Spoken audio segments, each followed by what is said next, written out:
Hi, Creative Katie here, Karen Burchill, and we are going to do another mixed media tidbits and tips. And this one is all about using gesso in a different way than just applying it before you put down your mediums. So there are two ways that we can get texture using gesso. So we're just going to experiment with those and see what we have. Now, I have a card here that I have gessoed. Now typically we go and we put modeling paste and we put deli paper and colored paper and collage and focal points and color, and that's where the gesso does. It basically primes the substrate, be it a card, be it a flashcard, be it a page, whatever. So one other way that we can do it, and I just wanted a coat of gesso down here because I want to get rid of, I don't know if you can see the numbers, I didn't want them to show up, so I just leave my options open. So what I did is I've just put a couple layers of this gesso that I got. It's economy gesso. I bought it at Curry's, which is a art supply online store and a regular store, I guess, in Canada. And this whole big thing was $5. And actually, I really, really like this gesso. When I started out, I bought Liquitex Professional Gesso, and I loved it. And I used a 50% off coupon at Michael's because that's all I have access to. And I loved it. And then I thought, okay, so I'm going to get the Liquitex Basics. Interesting thing, the Liquitex Basics, which is lower level, is actually thicker. And I really don't like this. So I've been using the other one. But I'm thinking it may come in handy to do this technique. So, and if you have a regular page, you could just put a relatively thick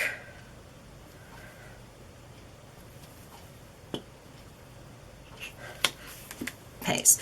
Now you can have, there's different levels of gesso that you can get. There's heavy bodied and thick and different kind of things. And I really don't know anything about that at this point in time in my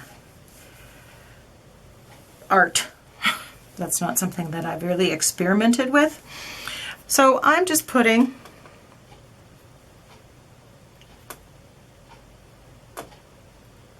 a layer of this, and I do want it thicker. So what I'm going to do is stamp into the wet gesso. Now you can use anything you want. You can use bubble wrap, you can use your regular stamps, make sure you clean them otherwise. So what you're going to do is try to get texture in them. So I'm going to do two different circle ones. I'm keeping it to both circles so I can do that, so I can have some symmetry and some cohesiveness. And there we go. I'm just going to zoom in. I want to be in frame. So when it's still wet, I'm just going to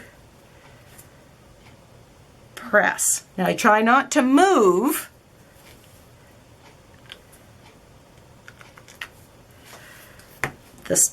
the stamp, and you can see, hopefully you can see, the imprint on there.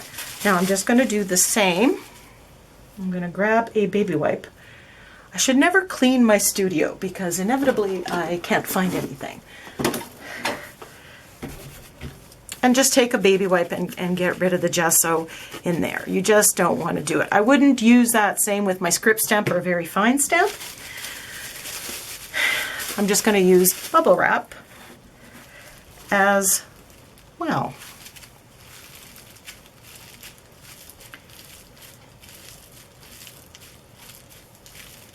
Pressing in and pulling off. So so you can see the texture. So I'm just going to do a quick dry. Okay, so it's pretty dry, and you can even feel the texture, but we want to see it. So I'm going to apply it with this cut and dry foam, and I'm going to put 3 colors. I'm going to have a yellow, an orange, and a red. And so I'm just going to... So I'm using the 3 colors, and I'm just going to apply them with the cut and dry foam, 1 color at a time. And because I will build up color, I'm going to add more layers and dry in between. And then blend it till I get the look that I like.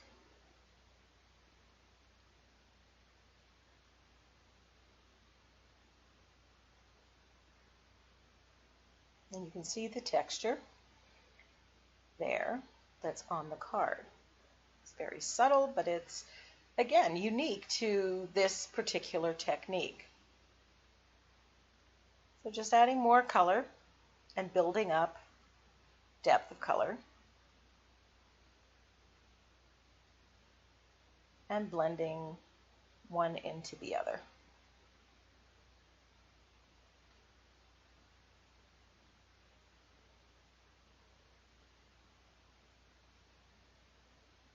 Lovely, lovely texture.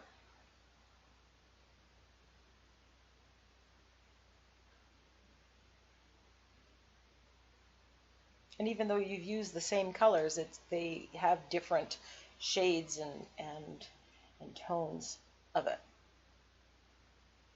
Now to make the texture show up, I'm just going to use some brown, and I'm going to put that onto the cut and dry foam and just very lightly brush to just hit the top points of the texture. And this just makes the texture come to the front a little bit more. I was debating between gold and the brown, and this is the trick. So whether you use a darker color or a metallic, you'll get that same effect.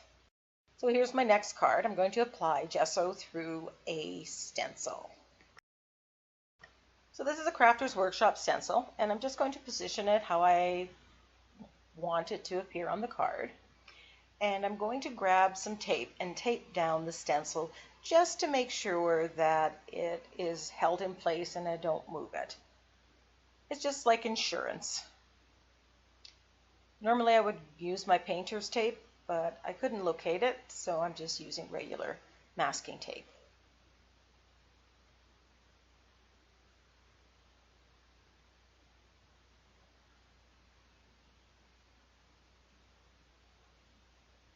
So I'm going to use my palette knife and just applying little bits at a time. Just going to place it over the stencil. You want to hold the knife parallel to the card and press. And don't put too much. Again, it's kind of like stamping through a stencil. It just works better little by little to build up more than to start with too much.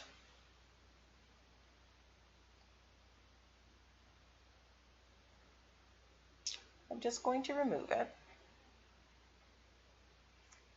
And I will wash the stencil right away. Be very careful with taking off the tape so you don't rip your stencil. And I'm going to dry this. Now, because you put on a fair bit of thickness there, it will take a while.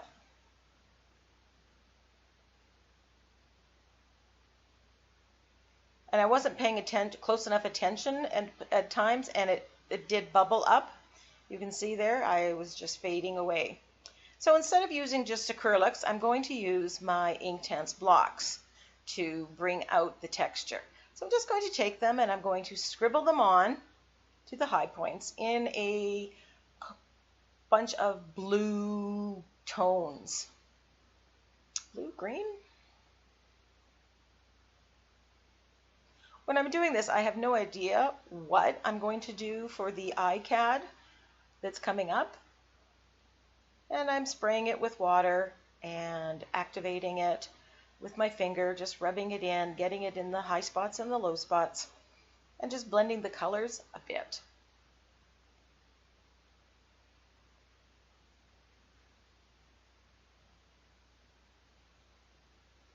Now you could use the Inktense blocks with the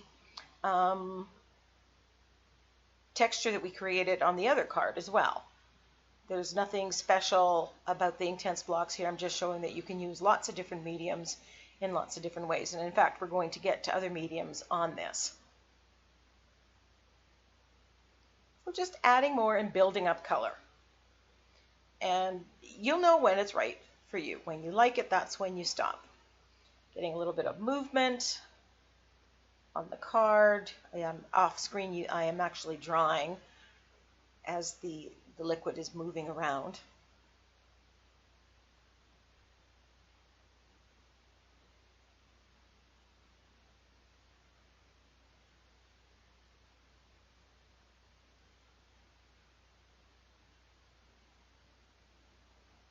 And just adding more just to bring out more texture.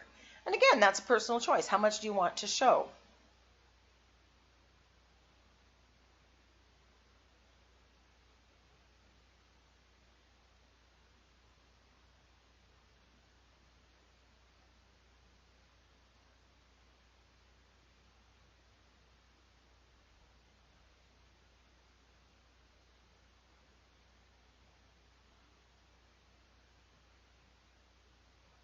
So once I'm happy with the colors, I decide that another way to bring out the texture that's there, any way you put texture, is to use your sprays. Now these are Lindy's Starburst sprays. So they have a color and then they have mica that's a different color. So this one is a purple teal color. And I'm just dripping it down and just kind of, it's catching in the texture and just adding to this background.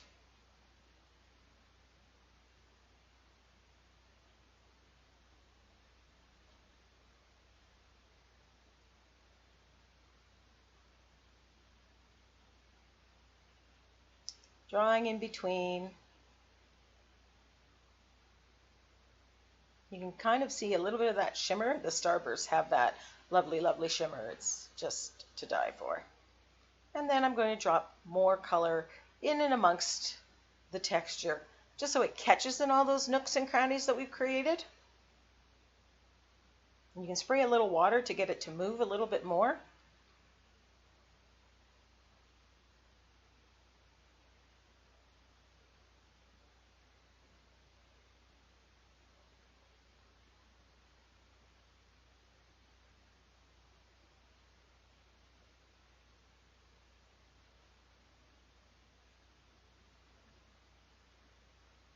And you can just see the shimmer and the color in all the nooks and crannies of the texture. It looks so beautiful. Stay tuned on the next videos to see what I do with these two backgrounds and what kind of iCADs I develop. Thanks so much for watching. Take time to check out the other Tidbit and Tip videos.